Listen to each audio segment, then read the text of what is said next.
വർഷത്തെ LDF ഭരണം നിലമ്പൂർ ഉപതെരഞ്ഞെടുപ്പിൽ മുതൽക്കൂട്ടാകുമെന്ന് CPM പോളിറ്റ് ബ്യൂറോ അംഗം A. വിജയരാഘവൻ. നിലമ്പൂരിൽ CPM പ്രവർത്തക സംഗമം ഉദ്ഘാടനം ചെയ്ത് സംസാരിക്കുകയായിരുന്നു അദ്ദേഹം. രാഷ്ട്രീയ അന്തരീക്ഷത്തിൽ കേരളത്തിന്റെ പൊതുവായ രാഷ്ട്രീയ പ്രത്യേകതകൾ പ്രതിഫലിക്കുന്ന ഒരു തെരഞ്ഞെടുപ്പായിരിക്കും ഇത് നമുക്കെല്ലാം അറിയാം. നമ്മുടെ നാട്ടിലാണെങ്കിൽ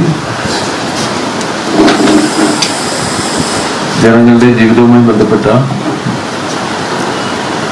ഒട്ടേറെ ജീവൻ പ്രശ്നങ്ങളും ഒരുപാട് രാഷ്ട്രീയ സംഭവങ്ങളും നടന്നുകൊണ്ടിരിക്കുന്ന ഒരു സന്ദർഭം. കേരളത്തിലെ വലതുപക്ഷം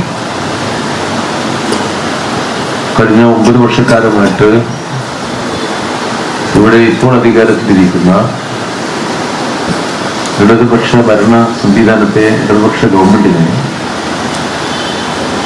എങ്ങനെയെങ്കിലും മാറ്റണം എന്നുള്ള നിലയ്ക്കുള്ള വലിയ രാഷ്ട്രീയ ഗൂഢാലോചനകൾ നടക്കുന്ന ഒരു സന്ദർഭമാണ്.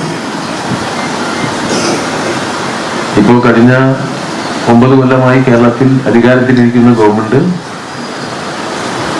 നടത്തുന്ന പ്രവർത്തനങ്ങൾ അത് ഈ തെരഞ്ഞെടുപ്പിൽ നമ്മുടെ ഏറ്റവും വലിയ പ്രചരണത്തിന്റെ മുതൽക്കൂട്ടാണ്. സംസ്ഥാനത്തെ ഇടത് സർക്കാരിനെ താഴെയിറക്കുവാനുള്ള ഗൂഢാലോചന നടന്നു വരികയാണ്.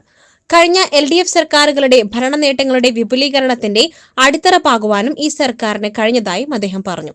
നിലമ്പൂർ ഉപതെരഞ്ഞെടുപ്പ് LDF സർക്കാരിനെ താഴെയിറക്കുവാൻ ഗൂഢാലോചന നടത്തുന്നവർക്കുള്ള മറുപടി കൂടിയാകണമെന്നും അദ്ദേഹം പറഞ്ഞു.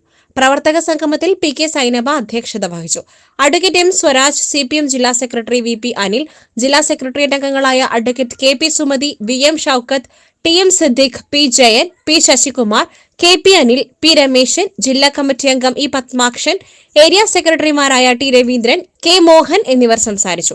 ഏരിയ കമ്മിറ്റി അംഗങ്ങൾ, ലോക്കൽ കമ്മിറ്റി സെക്രട്ടറിമാർ, തെരഞ്ഞെടുപ്പ് പ്രവർത്തനങ്ങൾക്ക് പാർട്ടി ചുമതലപ്പെടുത്തിയ നേതാക്കൾ തുടങ്ങിയവർ പ്രവർത്തക സംഗമത്തിൽ പങ്കെടുത്തു. യോഗത്തിന് മുന്നോടിയായി CPM സംസ്ഥാന സെക്രട്ടേറിയറ്റ് അംഗവും നിലമ്പൂർ ഉപതെരഞ്ഞെടുപ്പിന്റെ ചുമതലയുമുള്ള അഡ്വക്കേറ്റ് M. സ്വരാജിന്റെ സാന്നിധ്യത്തിൽ ജില്ലാ കമ്മിറ്റി അംഗങ്ങളുടെ യോഗവും ചേർന്നു. SS Gold, Pure Gold. SS Group, Nilambur.